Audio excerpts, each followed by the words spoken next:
If you've ever wondered what those doohickeys are while watching your favorite Super Science Geek show, keep watching. I'm going to show you some of the most common equipment we use in our medical research lab. Sometimes we need to keep things cold or very cold in the lab. You may know exactly what these bad boys do, but you probably haven't seen the inside of one that doesn't hold food. These are our fridges and freezers. In our lab, we have one fridge that sits at 4 degrees, one freezer at -20, and one at -80. The longevity of different reagents and samples are greatly affected by what temperature they're held at. When we receive a new reagent, we must be sure to check the packaging, which will tell us the ideal temperature for when it needs to be stored. In the same manner, when we're reading up on a new protocol from a kit or paper, we have to see what temperature it recommends we store our samples at afterward. Some samples, such as viruses and powdered tissues, must be kept at -80 even when we pull them out of the freezer, which means we have to put them directly into a box of dry ice or a tank of liquid nitrogen. Samples that don't necessarily need to be kept that cold can be put on a box of ice, like the one you see here, and that will keep our samples cold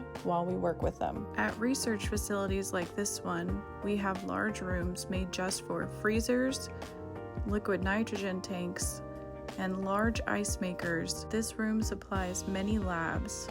As you can see, we also have a cold room that is kept at 4 degrees at all times, so it's basically a giant fridge. This room allows us to have machinery plugged in and keep our samples at a good temperature, like 4 degrees, overnight. So that's how we keep our samples cold. Check out my profile for more common lab equipment videos, and don't forget to like and follow for more.